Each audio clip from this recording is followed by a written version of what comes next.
Chers internautateurs, chères internautatrices, bonjour. Et pour une fois, ça n'est que moi, Monsieur Christophe, que vous voyez, puisque nous avons un invité, et pas n'importe quel invité, Monsieur Larsenet.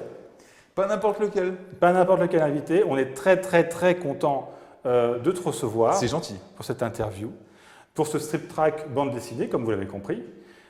Et donc on est ici, donc il y a un peu d'écho, parce qu'on est dans la galerie, dans une galerie rue Choron, où vous avez une exposition de Larsenet, qui s'appelle L'adieu au papier, Ouais. du 14 juin au 15 septembre Joli. 2018. Hein, on parle de 2018 parce qu'on ne sait pas quand est-ce que vous reverrez cette vidéo après. Cet adieu au papier, c'est parce que tu passes au numérique, ou tu es passé au numérique. On se vous voit maintenant? On se vous voit, on se tutoie comme tu veux. D'accord, alors on va Comme faire vous voulez. une fois chacun, d'accord? Voilà. Vous, monsieur, écoutez, c'est bien simple. Pendant très longtemps, pendant environ 30-35 ans, j'ai travaillé sur du papier avec des feutres, des stylos, mais surtout plumes, pinceaux et encre de Chine. Et je t'assure qu'au bout de 30-35 ans, tu ne peux plus voir ça. C'est-à-dire qu'au bout d'un moment, tu maîtrises. Quand tu maîtrises, tu commences à avoir des tics.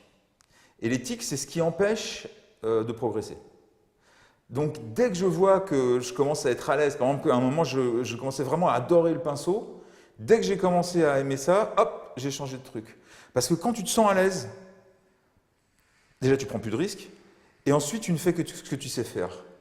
Et là, j'en avais marre du papier. Je commençais déjà à mélanger papier et ordinateur puisque je faisais mes dernières planches, non plus directement sur du papier, mais je dessinais chaque case sur des grandes feuilles de papier que je scannais et que je mettais en page après sous ordinateur. Donc déjà, j'avais commencé avec le graphisme. Tu avais commencé ça à partir de quel album? Blast. Blast. Blast, il est fait comme ça. C'est justement pour ne pas avoir à arrêter le geste au bord de la case. En sortant du combat ordinaire, je n'en pouvais plus de m'arrêter au bord de la case, partout. J'avais envie de retrouver, tu vois, le geste, la tâche, le machin. Donc du coup, j'ai fait ça. J'ai fait des grandes feuilles sur lesquelles il y avait 4 ou 5 dessins. Je les scannais, puis je les remettais en page après sous ordinateur. Donc déjà, j'étais passé à ça. Et puis on m'a offert une tablette et c'est plein de possibilités, en fait. Si on arrive à le bricoler et à le considérer non pas comme une fin en soi, mais comme un outil, c'est sans fin. C'est-à-dire qu'on peut... il y a 50 manières de bricoler une taille de crayon ou de pinceau ou de je sais pas quoi, et il y en a 120 000. Donc c'est un nouveau champ d'investigation qui est pour moi passionnant, et surtout que je ne maîtrise pas. Je suis assez nul pour l'instant, je ne le maîtrise pas, donc plein d'accidents arrivent, des accidents qui rendent les images beaucoup plus vivantes.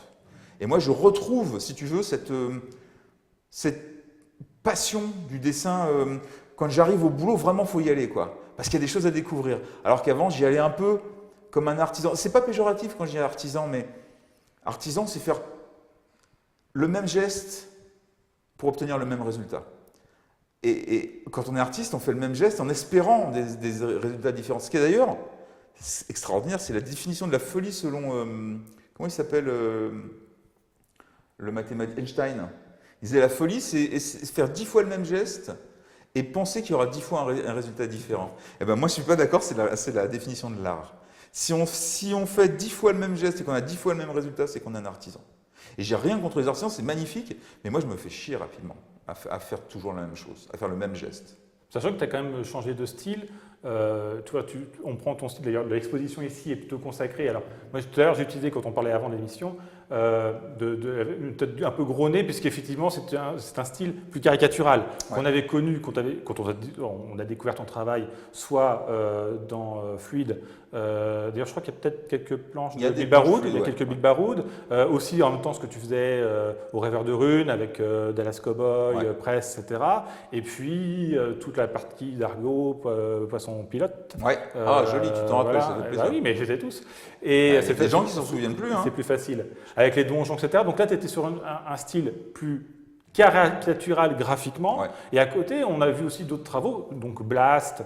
Enfin, tous tes derniers travaux sont d'une nature un peu plus épurée peut-être, avec plus de noir, plus d'aplat, etc. Donc déjà, tu avais ces styles assez différents. Là, tu t'amènes encore un nouveau type de dessin en passant. Alors oui, et puis c'est pas fini.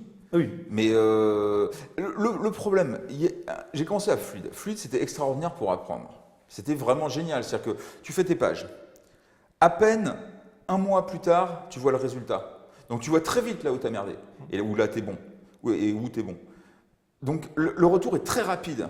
Et chez Fluide, la doctrine, c'était, à l'époque, on nous avait dit, il faut que vous fassiez rire les bidasses qui attendent le train à la gare de l'Est le dimanche soir. Alors c'est vrai que quand j'entends ça, je me suis dit, merde, c'est ça mon avenir artistique. Donc j'ai fourni chez Fluide, puis j'ai commencé à me rendre compte que j'étais un fournisseur, j'étais devenu un fournisseur. Donc du coup, j'ai voulu changer. Mais changer, c'est pas simple parce que les gens ne te suivent pas forcément et compagnie, il faut trouver un autre éditeur et tout. Tout se fait en fait par ricochet, par ennui. Quand je m'ennuie dans l'humour, hop, je passe à autre chose. Après, donc j'ai fait le combat ordinaire, on a fait le retour à la Terre avec Ferry, on a fait ces choses-là, j'ai fait 2-3 albums seuls. Et soudain, je me dis, putain, j'arrive à la 40 berges et j'aurais fait que des albums dispensables. Pas forcément tous mauvais, mais très dispensables. Et là, je me suis dit, il est temps d'essayer de faire une œuvre maintenant, et non pas des albums, des petits livres comme ça, pour faire plaisir à machin, ou pour rester chez Fluide, ou pour je sais pas quoi. Et donc là, à partir à la fin du combat ordinaire, il y a eu un truc qui s'est produit, je me suis dit, maintenant je suis adulte, il faut faire du travail d'adulte, c'est fini le travail d'ado pour faire rire les bidasses, tu vois. Enfin, c'était un truc que j'aimais bien avant, bon, qui m'a assez rapidement saoulé et qui maintenant m'horripile. Parce qu'on tombe toujours dans une sorte à faire des choses comme ça en ayant en tête les bidasses de la gare de l'Est. Tu deviens un bidasse de la gare de l'Est, tu deviens un fournisseur de un petit peu de porno, un petit peu de drôle, un petit peu de ceci, un petit peu de marchage dans la merde, je sais pas, tu vois. Petit à petit, ça te forme. Et avant d'être complètement sclérosé là-dedans, je me suis dit non, faut essayer autre chose. Heureusement, pendant le même temps, j'avais les rêveurs. Et chez les rêveurs, je pouvais faire ce que je voulais. Je pense que j'allais venir à ça, toi. Voilà. Alors, parce que ça, c'est un truc, chez Fluide, il fallait faire 6 planches. Enfin, moi, j'avais le droit à 6 planches par mois. Le problème, c'est que 6 planches, ça me prenait 6 jours. Donc, tout le reste du temps, je n'allais pas aller à Saint-Tropez avec le peu d'argent que j'avais ou aller aux prostituées. Donc, du coup, on a créé les rêveurs, où là, j'ai pu, tout le reste du mois, travailler sur des projets un tout petit peu plus personnels. Ouais, largement, parce qu'on y retrouve quand même tes premiers thèmes. Enfin, la première fois qu'on voit tes thèmes. Exactement. Tes thèmes avec le rapport aux autres, Ouais. la violence, voilà, on va revenir à toujours l'enfer, c'est les autres, etc. Ouais. Bon. Mais ça, tu vois, c'est ce travail-là, quand tu dis tu faisais des albums dispensables, un album comme Presque ou Dallas Cowboy, pour toi, c'est pas ça fait partie d'une œuvre. Alors, Presque, c'est différent. Dallas Cowboy est dispensable. Je parlais plus de Presque. Presque, si j'avais le courage, mais c'est un peu compliqué, mais je vais refaire. Si j'avais le courage, je le reprendrais aujourd'hui, presque, et je le réécrirais en entier sur 3 ou 4 tomes, et je dirais tout. Parce que là, j'ai choisi un endroit très précis dans le service militaire, qui est un moment où, presque mystique, où il s'est passé un truc. Mais il y a des choses extraordinaires à raconter que je vais faire dans un prochain livre sur le service militaire. Ce n'est pas des livres dispensables, c'est des livres d'adolescents. Ils sont faits avec une âme d'adolescent. Avec une colère. Avec une colère aussi d'adolescent. Mais ça, c'est un truc qui ne m'a pas tellement lâché. Mais aussi avec une technique d'adolescent, c'est-à-dire avec assez peu de technique finalement.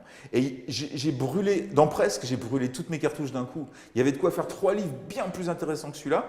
Je ne le regrette pas, c'est pas ce que je veux dire. Je pense que c'est une pierre dans l'édifice. Moi, je t'avoue, je l'ai lu à l'époque, je l'ai relu récemment. J'ai découvert que tu avais fait une post-fast qui a tendance un peu. Moi, je sais, je l'ai fait découvrir, je le fais encore découvrir à des lecteurs. C'est gentil, merci. Et parce que, voilà, quand on parle de Larsenet, pour moi, Presque fait partie ça annonce le Larsenet d'aujourd'hui. Ah oui, d'accord. C'est pas faux. Mais les gens ne comprennent pas cette post-face où tu as tendance. Alors, c'est peut-être aussi ton propos. Je m'en souviens plus de la post-face. Justement, où tu dis, oui, c'est une petite œuvre, tu la rabaisses un peu. Mais oui. Et ça passe pas super bien toujours auprès de ces lecteurs-là. Eux, ils adorent la première partie, puis après, la post-face que tu fais, qui dévalorise un peu le travail de c'est un livre il a dû sortir en 2000, donc il a 18 ans. Je ne peux pas laisser ressortir. Alors, chez les rêveurs, on a cette volonté de faire vivre les livres le plus longtemps possible. Donc, quand Nicolas Lebedel m'a dit on va réimprimer Presque, j'ai dit non, on ne va pas le faire. Il est trop vieux ce livre, les gens qui devaient le lire l'ont lu, il n'y a pas de problème, machin. Et il me dit si, on porte nos livres jusqu'au bout. Alors, je dis d'accord, fais chier, machin. Bon. Et je le relis et je m'aperçois de tout ce qui manque dedans. Et c'est un choc. et je fais la post-face en réaction à ce choc. D'accord. Donc peut-être qu'elle n'est pas, je ne l'ai pas relue, hein. Peut-être qu'elle n'est pas bien faite, peut-être qu'elle n'est pas bien explicative, peut-être même que je me suis trompé. Mais ça a été un tel choc de me dire, ce sujet-là, il y avait tellement mieux à faire avec. Mais vraiment, hein. Et je suis en train de débaucher dans ma tête une série qui va être assez longue et qui va être un mélange de mes mémoires. J'adore dire ça, mes mémoires. Je me sens décliné, donc je me dis, il faut y aller. Non, mais sans déconner, j'ai fait Blast à un moment où je suis bipolaire. Et à ce moment-là, j'ai été diagnostiqué pour la deuxième fois, j'ai eu un traitement qui fonctionnait et une thérapie qui fonctionnait. Et je commençais à moins souffrir, vraiment. Et je me suis dit, si je ne fais pas Blast maintenant, si je place pas si je parle pas de la douleur, comment on dit, mentale, morale, morale, mentale, tout ça, si je ne le fais pas maintenant, je vais oublier comment c'est. Et Blast, je l'ai fait, alors je souffrais encore beaucoup. Et ça se transparaît dans le livre. Et après, aujourd'hui, je serais incapable de le refaire, incapable, parce que j'ai oublié tout ça. Les choses... Je ne sais plus pourquoi d'ailleurs je te dis ça, mais... Non, on parle toujours de l'état d'esprit que tu as quand tu fais tes albums. Grosso modo, tes albums, c'est quoi? C'est ton état d'esprit du moment? Pas forcément. Mais les albums naissent pas de manière univoque. C'est-à-dire que... Univoque, c'est pas le bon mot, je pense. De manière... c'est pas toujours la même naissance. Il y a des albums dont on parle avec Ferry, là, qui ne tiennent qu'à un dessin. Ou alors à une envie de dessiner une jungle, par exemple. Et là, tu vas te dire, tiens, je vais faire une histoire sur la jungle. Et puis, il y en a d'autres qui viennent de quelque chose que tu vois autour. Une histoire que tu as entendue, ou des gens qui se parlent, et qui tu te dis, tiens, c'est marrant ça. Ou alors, tu parles de choses qui te sont arrivées. Alors, soit en pure biographie, en pure autobio, soit en romanesque. Putain, j'ai plus de mémoire, je me rappelle plus de ta question. T'as vu ça un peu, la vieillesse?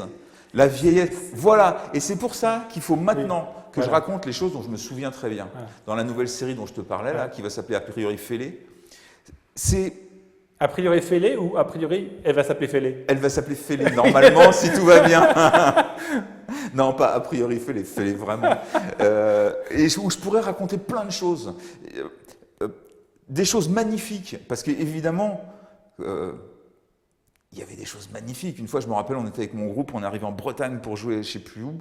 On se gare dans le noir complet, on dort, et le lendemain, on se lève, et on était au bord d'un précipice qui t'intrigue. Et on a été manger, il y a un copain qui a été volé des homards dans les cages, on a mangé ça. Tu vois, c'est des choses que je veux raconter, parce que souvent, on pense qu'après Blast et tout ça, que vraiment, je ne suis que ça. Non, c'est justement l'alternance des phases très, très dépressives avec des phases qu'on appelle maniaques, où tu as l'impression d'être Dieu. Et ça, il faut que je le raconte maintenant, parce que c'est en train de disparaître. Et là, il va falloir s'y mettre maintenant, d'autant plus que je vis plus grand-chose aujourd'hui. Je suis un peu calmé, j'ai des enfants, je travaille beaucoup, donc je vis moins. Donc, je reste focalisé un peu sur l'adolescence, la prime jeunesse, l'enfance, tout ça. J'ai pas grand-chose à raconter de ma vie d'adulte. Les périodes de galère, quoi. Les périodes paroxystiques. Voilà. J'aime. Avec le recul, je me rappelle de périodes paroxystiques qui sont pas forces, qui sont douloureuses sur le coup, mais qui sont formatrices. Et surtout qui deviennent tellement archaïques en toi que ça devient ton caractère. Et c'est là où ça pose un problème avec l'autre. Des fois, quand les gens n'acceptent pas ce que tu es ou ce que tu es en train de raconter, quand c'est des gens qui ne te connaissent pas, par exemple, il peut s'instaurer une sorte d'impossibilité de communiquer. Pas parce que je suis malade mental, parce que j'ai une culture faite de plein de choses épares que j'ai des difficultés à communiquer aux gens. Par le livre, j'y arrive. Et c'est ma seule fierté. J'ai une très grande fierté d'être clair dans mes livres. Alors, on va revenir quand même au dessin et à l'exposition qui s'appelle, et le titre n'est pas neutre, l'adieu au papier. L'adieu au papier. C'est pas l'adieu au CC, c'est l'adieu au papier. Non, l'adieu au papier. Et justement, cet adieu au papier, est-ce que c'est pas aussi une façon pour toi un peu de brûler les caravelles en disant maintenant tout ce qui est avant, c'est pas n'existe plus. C'est grosso modo tu leur dis adieu quand même. Ouais. C'est quand même un geste fort. C'est-à-dire que alors j'ai avec mes rapports j'ai avec mes rapports sexuels, avec mes originaux un rapport très distant. C'est-à-dire que sur le coup, je trouve que c'est les plus belles choses du monde quand je suis en train de les faire. Et une fois que c'est fini, que c'est scanné, que c'est mis sur ordinateur, mis en page en livre, j'y tiens plus en fait. Vraiment. J'ai pas d'attachement viscéral. À part peut-être, je me rappelle de la planche que j'ai faite quand mon père est mort. Je me rappelle de la planche que j'ai faite quelques jours avant la naissance de ma fille, ou des choses comme ça, des deuils qui m'ont surpris. Un confrère journaliste que j'adorais, qui s'appelait Laurent Beaufils, qui est mort, et très brusquement. Et quand je pense à lui, je pense à la case que j'étais en train de dessiner. Donc ça, c'est des originaux qui comptent. Mais tout le reste, c'est les livres qui comptent. Les originaux ne m'intéressent pas. Et c'est le fait de les faire. Alors évidemment, c'est toujours ça, c'est faire la chose. C'est faire la chose et avoir des problèmes pour la faire. Tu vois, si ça roule, tu vas à l'usine, quoi. Tu boulonnes. Par contre, si ça merde, tu dois réfléchir. Là, tu dois te penser sur le truc et tu dois dire pourquoi ça ne va pas? Qu'est-ce qui ne va pas? Pourquoi j'arrive pas à faire passer ça? Des fois, je montre à ma femme, elle me dit je comprends pas comment on passe de là à là. Je me dis mais c'est pas possible, comment j'ai fait pour rater ça, quoi. Donc, là, c'est plus un problème de narration que de. C'est mon truc, la narration, en fait. Alors, moi, je fais vraiment. Il y a 3 grandes distinctions. Il y a l'écriture, qui est un calvaire pour moi. Je ne sais pas écrire, je ne suis pas écrivain, je lis très peu, je suis vraiment pas un bon écrivain. Je fais des 15 pages pour retenir 3 lignes, mais vraiment, hein, dans Blast, ça a été un enfer d'écrire. Et pourtant, je suis content de l'écriture, attention. Mais ça m'a demandé, je ne sais pas, presque 2 ou 3 fois plus de temps que le dessin. Après, il y a. Parce que j'écris pas, tu sais, il arrive, il fait ceci. Oui. Je crobarde, je fais des storyboards. Après, on passe au dessin. Donc là, on passe dans la partie, ce que j'appelle moi chamanique. C'est-à-dire qu'il y a un moment où tu te plonges dans le dessin, tu n'es plus là. C'est une sorte de truc zen. Ferry m'en parle beaucoup par rapport à la peinture chinoise, à la peinture japonaise. De se commettre, je crois que c'est se commettre au trait. C'est-à-dire de n'être plus que le trait. Alors, évidemment, tout ça, c'est. Moi, je ne suis pas à ce niveau-là. Mais c'est vrai que ça m'apporte maintenant une sérénité de dessiner. Mais c'est une sérénité absolument inconsciente. C'est-à-dire, je ne sais pas pourquoi ça fait ça. Mais le fait d'être là, seul, il n'y a plus de bruit maintenant, je ne peux plus mettre de musique, rien, je ne mets plus rien, et tu es là, et tu es seul face à ton truc. Et c'est un des rares moments dans la vie où j'ai du pouvoir. Tu sais, comme tout bon psychopathe, on cherche à avoir du pouvoir. Et c'est le seul endroit de ma vie où j'ai un quelconque pouvoir. Et ce n'est même pas un quelconque, c'est j'ai le total pouvoir. C'est une question de pouvoir, de maîtrise. Justement, pas de maîtrise, non. Je ne maîtrise pas. J'essaie de ne pas maîtriser. C'est pour ça que je change de style à chaque album. C'est qu'il ne faut pas maîtriser. Moi, ce que j'adore, et ça s'est vu dans Blast à plein de moments, dans Brodeck aussi, c'est l'accident. Il y a un moment, tu fais un truc, tu pensais que ça donnerait ça, et ça donne autre chose. Et cette autre chose est meilleure. Voilà. Et donc, tu apprends de ce truc-là. Si tu fais ton artisan, et que tu fais tous les jours la même jolie petite forme, le même joli petit truc, tu n'apprends plus. T'apprends plus. Or, si tu n'apprends plus, quel est l'intérêt de rester à une table? Alors, à part pour gagner de l'argent et faire un métier, je veux dire. Mais moi, j'ai toujours eu la hantise d'aller à l'usine, je ne veux pas aller à l'usine dans mon métier. Je ne veux pas aller à l'usine du dessin, quoi. Donc, je veux que tous les jours, ça me pose des problèmes, que j'y arrive pas, et que parfois, par un hasard incroyable, tu fais un trait, et soudain, ça ressemble à une forêt que tu n'aurais pas dessiné comme ça. L'autre fois, je faisais des traits comme ça, juste pour le plaisir. Souvent, ça m'arrive comme ça. Et soudain, il y en a un qui se décale parce que j'ai dû bouger ma main. Et soudain, je vois une rivière. Et je me dis, mais ouais, ça peut se dessiner comme ça. Donc du coup, je reprends ce truc-là et je regarde comment j'ai fait. Donc je reprends et j'apprends. Et je me dis, mais ouais, ça fait le courant. Donc c'est plein de petites choses comme ça. J'adore ça. J'adore faire des tonnes et des tonnes de petites merdes avant de me mettre vraiment à dessiner. Et dans ces petites merdes, il y a toujours un truc à regarder. Il y a toujours un truc qui va te dire, ah, mais ça fait un buisson, ça. Je peux les faire aussi comme ça. Parce que les buissons, tu peux les dessiner de 10, 20, 30 manières différentes, mais tu ne peux pas les dessiner de 500 000 manières différentes. C'est comme, regarde, j'ai été voir à la grotte Chauvet, les profils de chevaux. Je me sens, moi, une filiation avec ces 2 ou 3 artistes-là qui ont 40 000 ans, je crois. Fondamentalement, la manière de dessiner un cheval est rigoureusement la même. En plus, c'est du fusain. Le dessin, il y a de ça de magique. C'est là depuis, sans doute comme la musique, depuis l'aube de l'humanité. Voilà. Et en gros, on n'a pas changé grand-chose. Et même si aujourd'hui je vais sur du numérique, c'est la même chose. Les règles sont les mêmes, les règles de proportion, de perspective. Ça n'est qu'un outil. Donc que ce soit du charbon de bois ou de la palette, ce qui m'anime, ce n'est pas l'outil. Ce qui m'anime, c'est représenter, et si possible, chez moi, avec l'idée d'accident pour éviter l'ennui. Alors, ton rapport au dessin, du coup, dans le même exemple, tu as appris à la fois ce que tu apprends de toi-même en Ouais, autodidacte, en essayant, et aussi en regardant le travail des autres. bien sûr. Donc, tu as encore, t'as encore des influences maintenant? Ah, bien sûr. Mais là, par exemple, on est en train de faire le dernier retour à la Terre avec Ferry, là. Il m'a écrit ça. Puis ça faisait 5 ou 6 ans j'avais pas touché à cette série. Et donc j'essaie de redessiner comme avant, puis évidemment j'y arrive pas parce que j'ai 6 ans dans les pattes et que je suis meilleur et qu'en plus j'aimais pas ce que j'avais fait avant. Et en même temps, j'étais en train d'étudier à fond Dürer, les gravures de Dürer. Et du coup, sans même m'en rendre compte, les buissons ont commencé à prendre la forme de la gravure. Et comme en plus je suis vieux maintenant, enfin je vieillis. Non, mais c'est vrai, c'est vrai. Je suis un vieil artiste, c'est-à-dire que ça use aussi, hein, ça use plus que. Peut-être pas l'usine, mais ça use plus que d'autres métiers. Euh, j'ai j'ai acquis une patience. Et en plus, quand je regarde Dürer, ou Raphaël, ou d'autres mecs, tu te dis que c'est là aussi où se trouve la chose. C'est quand tu es jeune, tu vomis tout parce qu'il faut que ça aille vite, il faut que ça, enfin, ça prend au trip. Enfin, moi, hein, pour d'autres, c'est sans doute différent. Mais moi, c'était une urgence. Et là, maintenant que vraiment je commence à entamer la fin, je me dis, il faut laisser une trace qui sera moins bordélique, une trace qui sera plus nette et qui sera plus inventive. Donc il faut chercher.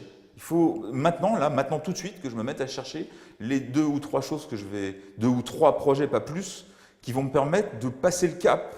Parce qu'après Blast, je me suis dit, voilà, c'est fini, c'est fini. J'ai fait Brodeck pour voir, parce que j'étais pas satisfait de mon dessin dans Blast à la fin. Donc j'ai voulu faire que du noir. Ouais. Et en même temps, je lisais Brodeck. Et je me suis dit, putain, oh, c'est parfait, ça va bien, quoi. Mais je peux pas être aussi fier, c'est pas moi qui l'ai écrit. Je n'ai fait que reprendre les mots d'un autre. Mais je suis très fier de Brodeck, attention. Oui. Le dessin dedans est sans doute en dessin ce que j'ai fait de mieux. Mais je ne l'ai pas écrit. C'est pour ça que je préfère Blast, parce que Blast, c'est mon œuvre en entier. Les textes, chaque mot, chaque pensée, chaque scène, c'est moi qui l'ai étudié, qui l'ai posé là, qui l'ai après interverti avec une autre, qui est bricolé. Brodeck, je suis très fier du dessin, mais je ne peux pas être fier de ce que j'ai pas fait. Je ne l'ai pas écrit. Mais bon, tu l'as quand même adapté, donc Oui, tu as quand même une question de narration, etc. Ouais. Et aussi, pour moi, tu as totalement changé de style par Oui. rapport. Là, vraiment, graphiquement, on est sur quelque chose de totalement différent. Donc, j'imagine que, enfin, là, ce que tu disais apprendre, tu as appris avec Brodeck. Bien sûr, mais énormément. ça, tu vas le conserver, on va le revoir encore Bien sûr, bien sûr. Et sur des œuvres, Oui. je dirais aussi dures. Mais même sur des œuvres d'humour. Je suis en train de faire le début d'un livre d'humour dont je ne sais absolument pas si je vais le continuer. Il y a une scène qui se passe dans des cavernes avec des hommes préhistoriques qui vont peindre. Et je me suis aperçu que j'étais en train de dessiner les décors exactement de la manière dont je dessinais ceux de Brodeck. Pas les personnages, évidemment, c'est du gros nez, c'est fait pour être rigolo, mais chaque décor aurait pu être transposé dans Brodeck. Donc tout ce que j'ai appris dans Brodeck, mais c'est toujours... Tu fais un album, et 2 albums... Moi j'ai remarqué ça, 2 albums après, tu as compris ce que tu as raté. Pas le suivant. 2 albums après. Et là, tu peux corriger. Et ainsi de suite. Depuis le premier, ça me fait ça. Tout ce que j'apprends, ce que j'ai appris chez les rêveurs, pendant que je faisais du gros nez chez Fluide, tout ce que j'ai appris chez les rêveurs, c'est arrivé au final par Blast. C'est arrivé par Blast. Le retour à la Terre, il y a eu son pendant moins drôle, qui était comment ça s'appelle, le combat ordinaire. Ça marche toujours par bon comme ça, si tu veux. Et après, au bout de un an ou 2, ça, c'était pas bon. Donc ça, déjà, tu sais que tu le feras plus. Mais ça, c'était pas mal. Mais ça, je ne l'ai pas utilisé. En fait, quand je suis sorti du combat ordinaire, je me suis dit, il y a un truc qui manque dans cette histoire. Enfin, il y en a sans doute plein, mais le truc qui me manquait, c'est qu'il n'y avait pas assez de noirceur. Pour moi, ce personnage était un peu trop candide. Je le trouvais un peu trop adolescent. En relisant, hein, je le trouvais un peu comme moi à l'époque, un peu con-con, quoi, pour dire tous les... un peu ado, attardé, un peu énervant, quoi. Et c'est comme ça que je me suis dit, dans Blast, il faut que je raconte juste ce que je n'ai pas raconté Donc c'est pour ça qu'il n'y a pas... Tout ce que j'ai raconté dans le combat, ça n'est pas dans Blast. Par contre, dans Blast, il y a tout ce qui manquait vraiment dans le combat. D'accord. Là, on vient toujours à l'histoire. Hein. C'est ça. Finalement, tu es énormément un raconteur d'histoire. Alors, d'un raconteur aussi de ton histoire. quelque part. Souvent, Le combat, souvent. mine de rien, enfin bon, le combat ordinaire, c'est clair que... C'est toujours inspiré de choses qui me sont arrivées, il y a toujours des scènes qui me sont arrivées, mais c'est toujours romancé. Oui, Parce que j'ai toujours peur, si je mets mon nom, si je dis je m'appelle Manu Larsonnet, je vais vous montrer mon aventure, je vais être bloqué dans l'écriture. Je ne pourrais pas tout dire. Je ne pourrais pas dire aujourd'hui je me sens de droite sans me faire tuer ou aujourd'hui je me sens raciste. C'est pas possible. Je ne peux pas prêter ces mots-là à moi. Par contre, si j'ai intégré que c'est un peu moi et un peu de la fiction, ce qui me tient à cœur, je le mets dans moi, et ce qui peut-être fait plus partie d'autre chose, je peux le mettre sur l'autre personnage. Et les deux font un personnage qui n'est ni moi ni quelqu'un d'autre. Et ça, j'adore, parce que ça te permet de... Tu peux dire tout. Tu peux lui... Blast, j'aurais jamais osé dire des choses sur moi si j'avais été le personnage de Polza. Par contre, là, je peux lui faire manger... j'ai jamais mangé une charogne, quoique j'ai eu l'idée une fois. oui, mais entre l'idée et le faire. Ah oui, oui, c'est pour ça. Voilà. Et lui, il l'a fait. Ouais. Tu vois ce que je veux dire? Moi, j'ai eu l'idée, lui, je lui ai fait faire. Tu mettais le fantasme? Il y a tout. Il y a du fantasme, il y a de la vraie vérité, il y a des systèmes de pensée ou des systèmes de réagir à des émotions que je connais parfaitement, puis d'autres que je lui ai inventés qui sont totalement à lui. Mais je peux toujours, quand j'en ai envie, parler de moi et quand j'en ai pas envie, dire ce que je veux. Et donc je vais continuer ça. C'est-à-dire que mes mémoires, ce sera des mémoires collectives. D'accord. Et donc tout ça va se faire maintenant au numérique. Ouais. À part le fait qu'effectivement pour toi c'est une nouvelle technique que tu apprends, qu'est-ce que ça t'apporte je veux dire, techniquement, si tu parlais à un dessinateur, si tu parlais avec un autre dessinateur, etc. Techniquement, c'est tout con. Par exemple, aujourd'hui, tu veux écrire un mot en blanc sur un fond noir, sachant qu'il existe quasiment plus d'encre blanche qui couvre l'encre noire. Sachant que le Tipex, il n'y a plus le petit pinceau, donc on ne peut plus écrire. Maintenant, il y a un gros bout de merde, là, on ne peut rien faire avec. Comment tu fais? C'est devenu très compliqué. Tu grattes, c'est moche. Ce truc-là, c'est résolu en 3 secondes sur l'ordinateur. Pourquoi continuer à se casser le cul? Pareil, quand tu rates une tête, avant, on découpait, on mettait une feuille en dessous et on redessinait la tête. Ça se voit, c'est moche, c'est chiant à faire, ça prend des heures. Bah là, tu découpes, tu enlèves, tu redessines.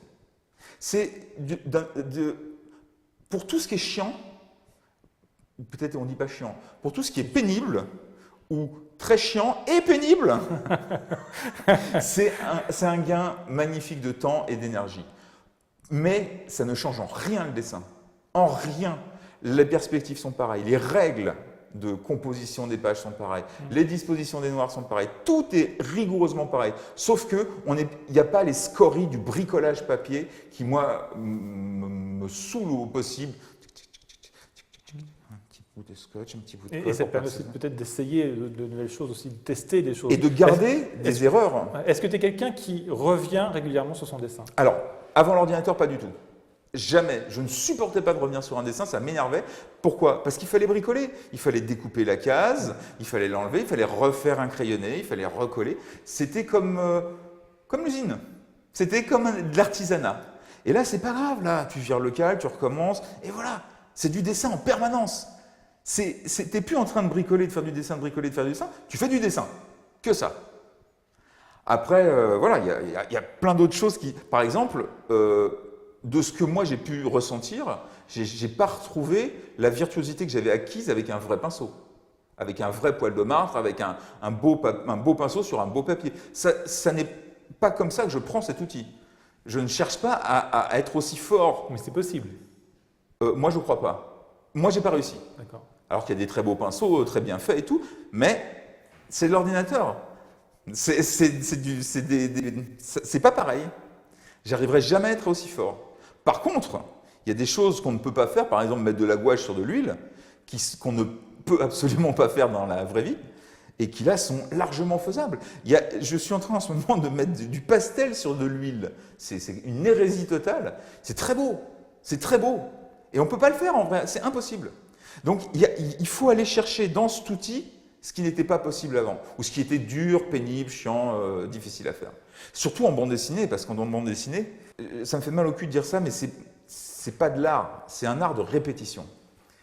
C'est-à-dire que les grands dessinateurs, Beaubourg, les peintres, tout ça, ils font un tableau, ou une série de tableaux. Oui, Nous, voilà. sur une page, on fait 9 cases, 6 cases, 9 cases. tu multiplies ça par 800 pour Blast, il y a une lassitude forcée. Tu ne peux pas garder en toi cette… C'est un art de telle répétition qu'au bout d'un moment, c'est saoulant. C'est saoulant, forcément. Il y a trop. Mais là, tu fais des gros bouquins. Alors oui, mais c'est parce que j'ai besoin de raconter des grandes histoires. Mais quoi qu'il arrive, même sur des petits livres, c'est un dessin. C'est pour ça que je dis que je suis dessinateur de bande dessinée. Je ne suis pas dessinateur, je suis dessinateur de bande dessinée. Je sais faire la bande dessinée. Je sais dessiner 3 fois la même case avec des mecs qui parlent. Et on montrerait ça à Cézanne, il dirait mais pourquoi? Ça sert à quoi? Enfin, qu'est-ce qui… Toi, c'est pas le même travail. Voilà, je ne sais plus quelle était ta question. C'est vrai que d'où la question, mais si tu fais des gros bouquins et la répétition, etc. à chaque fois. Ah oui, voilà. Oui, c'est ton rapport au dessin. Alors, mais sans, alors, tu te considères comme dessinateur de bande dessinée, tu fais jamais d'illustration? Même Très pas peu. J'aime bien, mais on ne m'en demande pas. Alors Ah oui, ben, c'est souvent que l'illustration, en fait, il faut le faire pour le lendemain. d'accord. Tu as toujours un journal qui t'appelle. Allô Manu, salut, ça va? Demain, on a un article qui paraît, tu peux me l'envoyer avant 16h ton dessin? 15h30. Ben non, j'ai pas cette capacité, je suis pas Cabu moi. Tu vois, je suis pas un dessinateur de presse, je sais pas faire. Donc j'aimerais bien faire des beaux livres d'illustration, faire des couvertures et tout, mais ils veulent toujours ça pour la semaine suivante. Mais est-ce que tu dessines, je veux dire, pour le plaisir? Enfin, tu vois, comme certains, Non. tu as des dessinateurs qui ont toujours un carnet sur eux, Non, ils peuvent, on en connaît, qui ne font que ça. Toi, Non. il faut que tu sois à ta table. En plus, franchement, c'est pipeau ça. Enfin, non, mais je veux dire, quand tu fasses ça à l'école, je l'ai fait pendant 5 ou 6 ans, c'est passionnant. Si tu continues à faire ça après, alors soit c'est parce que tu veux te rappeler d'ambiance ou de monuments, auquel cas tu as quand même des appareils photo, faut pas pousser. Donc tous ceux qui font ces carnets là, pour moi c'est du pipeau, c'est un gros pipeau. Je préférais qu'ils me parlent d'eux. Je ne parle pas des carnets publiés, je parle des carnets personnels, de ceux qui ont leur carnet. Non, moi, je pas tout ça. Moi, je fais de la bande dessinée. Moi, je te dis, je suis pas dessinateur. Je me découvre dessinateur sur le tard, là, en faisant ce que je te disais tout à l'heure, des pages et des pages de petits traits, de petites choses bizarres. Mais ça n'a pas grand intérêt. Je suis dessinateur de bande dessinée, j'aime la narration, j'aime quand même si c'est saoulant, j'aime que les images se répondent. Et je ne suis pas sûr d'être capable d'être pertinent sur autre chose, sur un dessin. Je ne suis pas certain de ça. Je suis pertinent sur de la bande dessinée parce que c'est mon langage. J'ai tellement peu parlé avec ma bouche que ça, c'est devenu de manière archaïque mon langage. Le mélange du texte et du dessin. On dit, alors hors caméra, on m'a dit, vous avez parlé du dessin, mais finalement, tu es un raconteur d'histoire. Mais c'est parce que tu es un peu plus pointu que les autres là, qui viennent me voir. C'est que toi, tu connais la différence. Eux pensent que la narration, c'est le dessin. Donc il faut déjà leur dire que la narration et le dessin, c'est pas pareil. Toi, tu le sais déjà. Donc c'est vrai que moi, ça me fait plaisir. On peut parler d'une chose un peu plus élevée. Mais souvent, il faut expliquer aux gens qu'on ne dessine pas dans des cases, quoi, qu'on prépare, qu'on enchaîne, que si ça ne s'enchaîne pas, ça ne se lit pas, que si on trouve le personnage un peu différent, c'est comme une script au cinéma. Si à la case d'avant il a un survêtement, à la case d'après il en a plus, c'est soit il s'est passé quelque chose, soit c'est une erreur. Donc la narration, ça me passionne. Et j'aurais aimé vraiment faire du cinéma si ça n'avait été pas une affaire d'avoir une équipe de 50 personnes, quoi. J'aurais vraiment aimé le cinéma, je pense. Mais c'est pas possible, il faudrait que je le fasse seul. Oui. Et j'ai envie. Et d'ailleurs, juste l'adaptation du Retour à la Terre. Il n'y en a pas. Pas du Retour à la Terre, pardon, du Combat ordinaire. Ça a été une épreuve, ça. Voilà. Ça a été une épreuve déjà pour que j'accepte, parce que je refuse normalement toutes les adaptations. Et là, Claude de Saint-Vincent, donc de chez Dargaud, m'avait dit « Essaye, qu'est-ce que tu risques à essayer, quoi ?» Alors je rencontre le réalisateur, et puis pour la première fois, parce qu'on a eu beaucoup de rencontres avec moi, soit seul, soit avec Ferry pour le Retour à la Terre, on a rencontré plein de producteurs, de réalisateurs, on a bouffé avec eux. Le problème, c'est que Ferry vient de loin, et moi aussi. On arrive le soir, on bouffe. En gros, on ne parle pas du projet. Il bouffe gratos sur les frais de Dargaud. Il se casse et on ne la revoit plus jamais. Donc, si tu veux, ce manque de respect viscéralement me tue parce que déjà qu'on n'est pas beaucoup respecté en général quand on dit qu'on fait de la bande dessinée dans les milieux artistiques. Si en plus les connards qui viennent nous chercher nos idées nous traitent comme des merdes, et après, 1 an après, tu apprends que le type veut te revoir. Alors, tout ça mis à part, c'est des métiers dans lesquels je pourrais jamais… Par contre… Juste, je reviens sur la version cinéma Pardon, oui. Ouais. du combat ordinaire. Alors- Là, on a récupéré ton histoire pour Ouais. en faire quelque chose. Comment toi, Alors- tu l'as travaillé? Enfin, est-ce que toi, tu as travaillé dessus? Non. Et comment tu l'as vécu? Enfin, comment tu l'as ressenti ou comment tu le ressens? Il y a un moment où je me suis dit, c'est pas grave. Le combat ordinaire, il est derrière moi, j'étais en train de faire Blast. Donc pour moi, c'était vraiment à la mer, quoi. Donc je me suis dit, bah pourquoi pas. Il est intéressé, je le rencontre, il arrive pour une fois. C'est le seul qui arrivait avec quelque chose à me montrer. Il avait ça de repérage photographique, magnifique, des très belles photos sur des ports, sur des routes, sur des endroits en Bretagne, un repérage magnifique. Je me dis, lui, il a fait un effort, il vient pas juste avec sa langue, il a fait un effort, je lui laisse le truc. Par contre, je m'en occupe pas. Je veux rien voir, je veux rien savoir, machin. Et puis le film sort et j'ose pas y aller, je vais pas à la première. Je m'en excuse auprès du réalisateur, je suis vraiment désolé, mais j'ai pas eu le courage. Et donc je reçois le DVD et ah là là, c'est dur, c'est dur.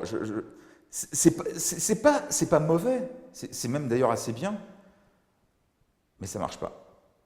Ça marche pas. C'est-à-dire que je vois ce qu'on peut dire avec un dessin, ça marche pas forcément avec une vraie personne. Il y a quand même une notion de caricaturer un dialogue quand on dessine, alors qu'au cinéma, si on caricature le dialogue, on n'y croit pas.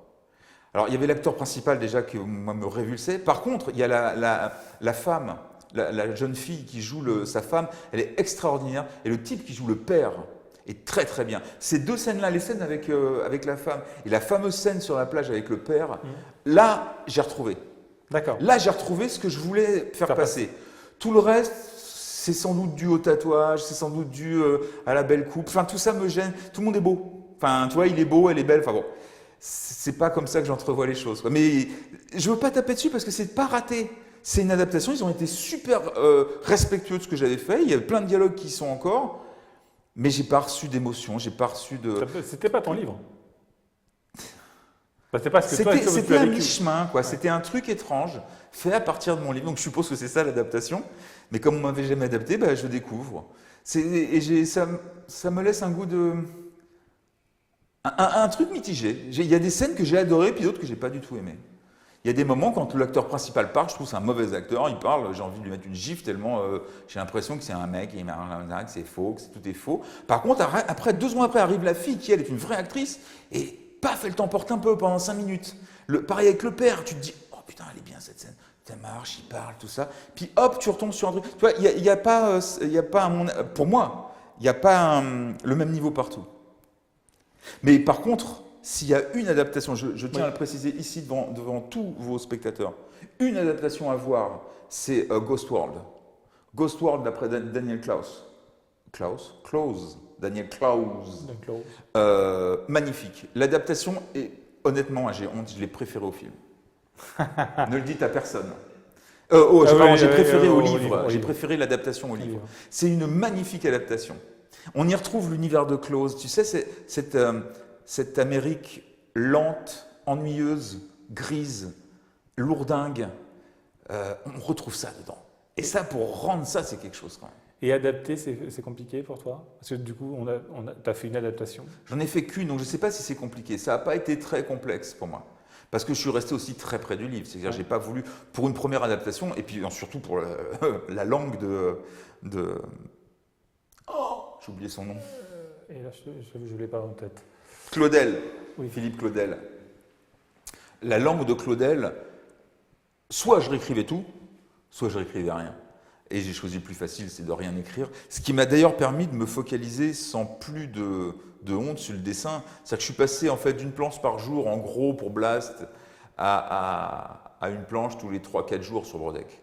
C'est-à-dire que là, pour le coup, il y avait, comme je me disais, j'ai pas de responsabilité sur l'écrit, il faut vraiment que je me la donne au dessin, tu vois.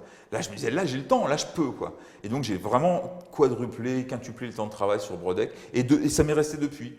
Maintenant, je mets beaucoup plus de temps, mais je prends beaucoup plus de plaisir. Parce que je ne lâche le truc que quand, même si c'est pas beau, même quand il est juste. Alors qu'avant, je lâchais, hein, quand tu es jeune, tu lâches un peu, tu lâches parce que tu as envie de passer à la suite, quoi. Là, en vieillissant un peu, je lâche que... En fait, il y a des livres que j'ai lus où je me suis dit, j'ai fait plus de mauvaises choses que de bonnes, dans mes vieux trucs. Donc là, maintenant, c'est l'inverse. Je veux, quand je le lis, me dire, ah, c'est plutôt réussi. Tu vois ? C'est ce qui est en train de se passer en ce moment. Je trouve que Brodeck au dessin est plutôt réussi. Oui, C'est bah, bien. oui. Ouais, non, mais alors que le combat ordinaire, c'est pas le dessin qui fait son attrait. Brodeck, alors certes, il y a le texte de Claudel qui est magnifique, mais ce que j'ai fait a de l'attrait. Tu as fait un travail graphique Voilà. dont tu es Et fier. voilà, exactement. Et puis, j'ai pris un plaisir intense. C'est-à-dire que je me suis aussi rendu compte que gagner en patience, ça permettait de gagner en plaisir. C'est-à-dire de faire des choses lentement, par exemple. De faire des choses, des scènes très compliquées, de l'apprendre, de faire toutes les feuilles mortes s'il le faut, parce que j'ai décidé que fallait que cette pleine page exprime un foisonnement, je vais faire toutes les feuilles, toutes. Ça va me prendre 4 jours, je m'en fous. Et c'est plus, avant c'était un ennui total, et maintenant c'est quelque chose d'un peu zen, on en avait parlé tout à l'heure je crois. C'est quelque chose qui me repose l'esprit, tous ces traits, tous ces traits, tous ces traits. Puis au bout d'un moment, tu te soulèves et tu t'aperçois qu'il y a une forme qui émerge, il y a quelque chose. Là, tu continues, tu refais un autre buisson et tout. Parce que je travaille sans crayonner maintenant. C'est ça aussi qui est bien avec l'ordinateur, c'est que je ne fais plus du tout de crayonner. Si vraiment c'est très compliqué, je fais une mise en place en faisant un rond pour le personnage, un rond pour l'autre personnage, un rond, et après j'y vais. Puisque je peux gommer comme je veux et que ça abîme rien, eh ben, j'y vais directement à l'encre. Et contrairement à ce qu'on pense, c'est beaucoup plus dur. Ça prend beaucoup plus de temps. Parce que comme il n'y a pas le crayonné, tu n'as pas le support, donc tu te plantes, la première fois tu te plantes, la deuxième fois tu te plantes, la troisième fois tu te plantes. Puis après tu commences à prendre la main, puis après ça vient petit peu par petit peu. Puis à la fin du dessin, tu es à l'aise comme tout. Et puis ça peut te faire un dessin aussi plus nerveux. Bien sûr, évidemment, ça dépend de ce qu'on a raconté dans le truc, évidemment. Mais la patience, en vieillissant, c'est la patience. Et ça m'aide, parce que je crois que j'en avais marre du dessin. Je crois que je commençais à en avoir vraiment marre du dessin. Et là, en ayant appris la patience et en me disant, voilà, pourquoi se presser ? Certes, je veux faire des trucs avant de crever et de dire 2-3 choses encore, mais j'ai le temps, j'ai le luxe du temps. Profites-en, il faut que j'en profite pour dessiner. Dernière question, tu te sens artiste ? Profondément, ouais. Alors c'est très très immodeste de dire ça parce que souvent on parle d'artiste quand on parle de chanteuse. On a l'impression que tu te sentais pas artiste, ou que tu te sens pas artiste de ce que tu faisais avant. Déjà, je me sentais pas légitime d'une part. Mais par contre, secrètement, ouais, c'est toujours, je me suis pris pour un artiste. Mais maintenant, je l'assume complètement. Ah bah, c'est un truc, vraiment, ça m'est. Je suis fier, quoi. Je suis fier. Ah bah bravo. Et puis, merci en tout cas. Je suis fier d'être dans la lignée des mecs qui ont fait la grotte Chauvet. Je suis plus fier que ça que d'être dans la lignée des mecs qui ont construit des usines. Ça me rend ma vie plus passionnante. Je trouve que ma vie a été passionnante grâce à la filiation de toutes ces choses-là. Et pas à la filiation du bénéfice, de l'argent, du truc, tout ça. C'est autre chose. Évidemment qu'il y a de l'argent et tout ça, mais d'être un peu sur un autre rail que la société, c'est plaisant au possible. Très bien, ben merci et bravo. Merci, j'espère que j'ai 1 minute de plus que Book, car j'étais très jaloux, son interview est magnifique. C'est tout ce que j'avais à dire, merci. Eh bien, merci à tous d'avoir regardé cette vidéo et puis on espère vous revoir tous bientôt pour d'autres interviews aussi passionnantes, j'espère. J'espère. J'espère.